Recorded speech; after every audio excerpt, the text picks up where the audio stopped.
Operation ಸಿಂಧೂರ success ಆಗಿದೆ. ಮತ್ತೊಂದು ಕಡೆ ಪಾಕಿಸ್ತಾನ 24 ಗಂಟೆಗಳಲ್ಲಿ ನಾವು ಪ್ರತಿದಾಳಿ ನಡೆಸ್ತೀವಿ ಅಂತೇಳಿ ಬೊಬ್ಬೆ ಹೊಡೆದಿದ್ರು. ಭಾರತದ 15 ನಗರಗಳನ್ನ ಟಾರ್ಗೆಟ್ ಮಾಡಿ ಪಾಕ್ ದಾಳಿಯನ್ನ ನಡೆಸಿದೆ.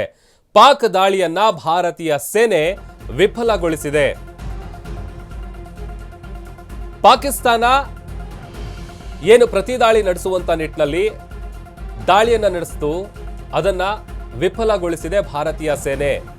ಡ್ರೋನ್ ಕ್ಷಿಪಣಿ ದಾಳಿಗೆ ಪಾಕಿಸ್ತಾನ ಸೇನೆ ಯತ್ನಿಸಿದೆ. ಪಾಕ್ನ ಡ್ರೋನ್ ಕ್ಷಿಪಣಿಗಳನ್ನು ಭಾರತ ಹೊಡೆದುರುಳಿಸಿದೆ. ಪಾಕ್ ದಾಳಿ ಬಗ್ಗೆ ಅಧಿಕೃತ ಮಾಹಿತಿಯನ್ನ ಭಾರತೀಯ ಸೇನೆ ಕೊಟ್ಟಿದೆ. ಪಂಜಾಬ್, ರಾಜಸ್ಥಾನ, ಹಾಗೆ ಜಮ್ಮು ಕಾಶ್ಮೀರ, ಪಠಾಣ್ಕೋಟ್, ಚಂಡೀಗಢ, ಜಲಂಧರ್, ಗುಜರಾತ್ ಸೇರಿದಂತೆ 15 ಕಡೆ ದಾಳಿಗೆ ಯತ್ನಿಸಿದ್ದಾರೆ. ನೋಡಿ, ಪಾಕಿಸ್ತಾನಕ್ಕೆ ಅಷ್ಟು ಶಕ್ತಿ ಇಲ್ಲ. ಆಮೇಲೆ ಈ ಥರ ಅಟ್ಯಾಕ್ ಮಾಡ್ತೀವಿ ಅನ್ನುವಂಥ ಥಾಟ್ ಬಂದರೂ ಕೂಡ ಅದನ್ನು ಫೇಲ್ ಮಾಡೋದಕ್ಕೆ ಅಥವಾ ಅದನ್ನು ಉಡಾಯಿಸೋದಕ್ಕೆ ಭಾರತೀಯ ಯೋಧರು ಸರ್ವಸನ್ನದ್ಧರಾಗಿ ನಿಂತಿದ್ದಾರೆ. ಅದೆಲ್ಲ ವಿಚಾರ ಗೊತ್ತಿದ್ದೇನೆ ಆಪರೇಷನ್ ಸಿಂಧೂರವನ್ನು ಕೈಗೊಂಡಿದ್ದು. ಯಾಕೆ ಅಂತ ಅಂದರೆ ನೋಡಿ, ಪಾಕಿಸ್ತಾನಕ್ಕೆ ನುಗ್ಗಿ ಹೋಗಿ ನಾವು ಏರ್ ಸ್ಟ್ರೈಕನ್ನು ಮಾಡಿ ಬಂದಿದ್ದೀವಿ. ಮತ್ತು ಎಗೇನ್ ಆ ಕಡೆಯಿಂದ ಪ್ರತಿದಾಳಿ ಆಗುತ್ತೆ ಅಂತಂದರೆ ಎಲ್ಲ ರೀತಿಯಲ್ಲೂ ಕೂಡ ನಾವು ಸಿದ್ಧರಿದ್ದೀವಿ. ಆ ಪಾಕ್ ಕ್ಷಿಪಣಿಯನ್ನು ಉಡೀಸ್ ಮಾಡಲಾಗಿದೆ, ಅದನ್ನು ಕೂಡ ನಾವು ನಿಮಗೆ ತೋರಿಸ್ತಾ ಇದ್ದೀವಿ ನೋಡಿ.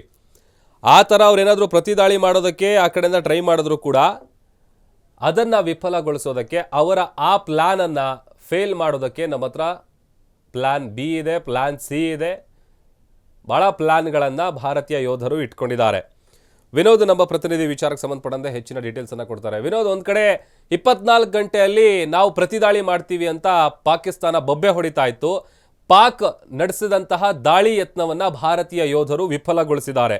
ಸೊ ಎಲ್ಲೆಲ್ಲಿ ಅಟ್ಯಾಕ್ಗೆ ಇವರು ಟ್ರೈ ಮಾಡಿದ್ರು, ಏನೆಲ್ಲ ಮಾಹಿತಿ ಸಿಗ್ತಾ ಇದೆ?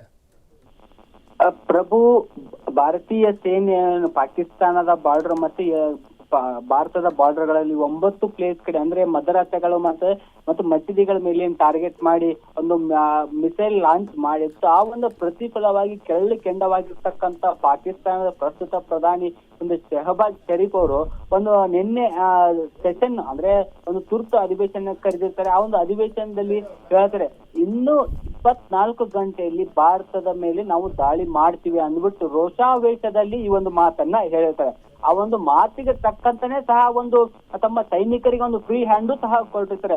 ಆ ಒಂದು ಫ್ರೀ ಹ್ಯಾಂಡ್ ಕೊಟ್ಟ ಸಂದರ್ಭದಲ್ಲಿ ಪಾಕಿಸ್ತಾನ ಸೇನೆ ಏನಿದಾರ ಅವರುಗಳು ಒಂದು ಕಮಾಂಡರ್ಗಳಾಗಲಿ ಮತ್ತೆ ಮುಖ್ಯಸ್ಥರಾಗಲಿ ಭಾರತದ ಪ್ರಮುಖ 5 ನಗರಗಳು ಅಂದ್ರೆ ಈಗ ಉದಾಹರಣೆಗಾಗಲಿ ತಮಿಳುನಾಡು, ಚೆನ್ನೈ, ಮುಂಬೈ, ಬೆಂಗಳೂರು, ಗುಜರಾತ್, ಒಂದು ಹೈದರಾಬಾದ್, ಡೆಲ್ಲಿ, ಹೈದರಾಬಾದ್, ವಿಶಾಖಪಟ್ಟಣಂ ಮತ್ತೆ ಕೋಲ್ಕತ್ತಾ, ಈ ಒಂದು ಇಂಥ ಪ್ರಮುಖ ನಗರಗಳನ್ನ ಒಂದು ಟಾರ್ಗೆಟ್ ಮಾಡಿರ್ತಾರೆ. ಇದರ ಜೊತೆಗೆ ಗಡಿ ರಾಜ್ಯಗಳು ಯಾವ ಇರ್ತವೆ ಅವುಗಳನ್ನು ಸಹ ಒಂದು ಟಾರ್ಗೆಟ್ ಮಾಡಿದ್ದಾರೆ. ಅಂದ್ರೆ ಪಂಜಾಬ್, ಕಾಶ್ಮೀರ್, ಗುಜರಾತ್ ಮತ್ತೆ ರಾಜಸ್ಥಾನ, ಈ ಭಾಗದ ಒಂದು ರಾಜ್ಯಗಳನ್ನು ಸಹ ಒಂದು ಟಾರ್ಗೆಟ್ ಮಾಡಿರ್ತಾರೆ. ಸೊ ಹಿಂಗಾಗಿ 15 ರಾಜ್ಯಗಳ ಮೇಲೆ ದಾಳಿ ಮಾಡ್ಬೇಕಂತ ಏನೋ ಪ್ಲಾನ್ ಹಾಕೊಂಡಿರ್ತಾರೆ. ಹಾಕೊಂಡು ಅದನ್ನ ಯಶಸ್ವಿ ಮಾಡೋಕ್ಕೂ ಸಹ ಒಂದು ಪಾಕಿಸ್ತಾನ ಸೇನೆ ಮುಂದಾಗಿತ್ತು, ಮಾಡ್ತಾ ಇದ್ರು. ಆದ್ರೆ ಅದರ ಅಷ್ಟೊತ್ತಿಗೆನೆ ಒಂದು ಭಾರತೀಯ ಸೇನೆ ಆ ಒಂದು ಏನು ಮಿಸೈಲ್ಗಳಾಗಲಿ, ಒಂದು ಏನು ಪಾಕಿಸ್ತಾನದ ಒಂದು ಯುದ್ಧ ವಿಮಾನಗಳು ನಮ್ಮ ಭಾರತದ ವಾಯು ಭೂ ಪ್ರದೇಶ ಒಳಗಡೆ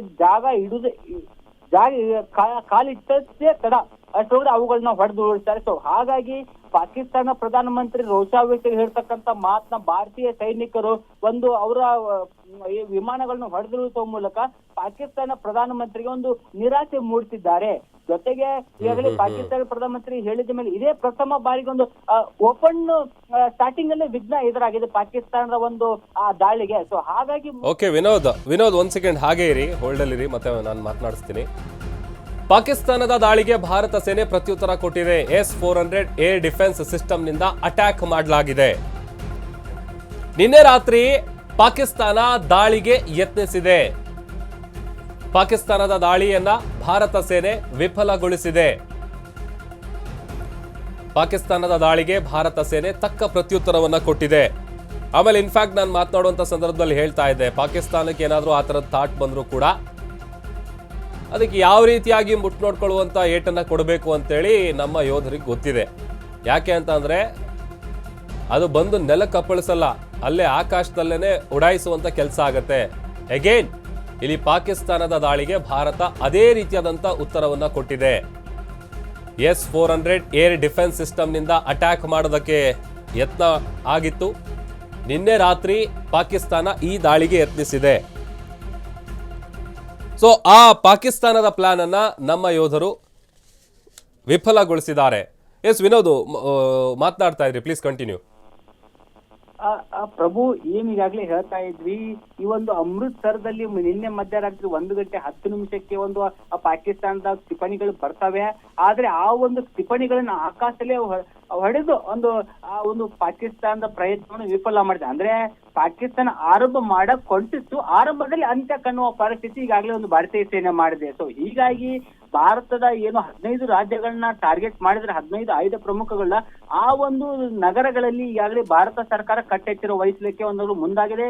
ಇದರ ಜೊತೆಗೆ ಆ ಒಂದು ಉನ್ನತ ಮಟ್ಟದ ಸಭೆಗಳ ಮೇಲೆ ಒಂದ್ ಕಡೆ ರಾಜ್ಯ ಸರ್ಕಾರಗಳು ಮಾಡ್ತಾ ಇದ್ರು, ಬಾರ್ಡರ್ ಜಿಲ್ಲೆ ರಾಜ್ಯಗಳು ಮಾಡ್ತಾ ಇದ್ರು, ಮತ್ತೊಂದ್ ಕಡೆ ಕೇಂದ್ರ ಸರ್ಕಾರದ ಅಧಿಕಾರಿಗಳು ಮತ್ತೆ ಕೇಂದ್ರ ಸರ್ಕಾರ ಸಚಿವರುಗಳ ಒಂದು ಬ್ಯಾಕ್ ಟು ಬ್ಯಾಕ್ ಸಭೆಯನ್ನು ಮಾಡ್ತಿದ್ದಾರೆ. ಸೊ ಹಿಂಗಾಗಿ ಪಾಕಿಸ್ತಾನಕ್ಕೆ ಮುಂದಿನ ದಿನಗಳಲ್ಲಿ ಇನ್ನೂ ದಿಟ್ಟ ಉತ್ತರವನ್ನು ಕೊಡಕ್ಕೆ ಈಗಾಗಲೇ ಭಾರತೀಯ ಸೇನೆ ಮುಂದಾಗಿದೆ.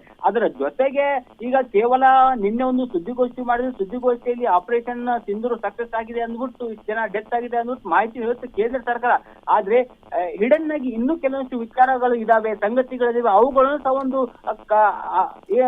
ತೆರೆಮರೆಯಲ್ಲಿ ಕೇಂದ್ರ ಸರ್ಕಾರ ಮಾಡ್ತಿದೆ. ಸೊ ಹಿಂಗಾಗಿ ಪಾಕಿಸ್ತಾನಕ್ಕೆ ಆಪರೇಷನ್ ಸಿಂಧೂರು 0.1 ಇದು ಆರಂಭ ಅಷ್ಟೇ, ಇನ್ನು ಪಿಕ್ಚರ್ ಬಾಕಿ ಇದೆ ಅಂದ್ಬಿಟ್ಟು ಈಗಾಗಲೇ ಕೇಂದ್ರ ಸಚಿವರುಗಳಾಗಿರ್ಲಿ ಮತ್ತೆ ಸೇನೆಯ ಹಲವು ಒಂದು ಮುಖ್ಯಸ್ಥರು ಇನ್ನು ಮಾತು ಹೇಳಿದ್ದಾರೆ. ಸೊ ಹಾಗಾಗಿ ಪಾಕಿಸ್ತಾನಕ್ಕೆ ಇನ್ ಮೇಲಿಂದ ಒಂದರ ಮೇಲೆ ಒಂದು ಆಘಾತಗಳು ಎದುರಾಗುವುದು ನಿಶ್ಚಿತ. ಜೊತೆಗೆ ಪಾಕಿಸ್ತಾನದ ಕರಾಳ ಮುಖ ಮತ್ತೆ ಜಾಗತಿಕ ಮಟ್ಟದಲ್ಲಿ ಒಂದು ಕಳಚುವ ಸಮಯ ಮತ್ತೆ ಬಂದಿದೆ.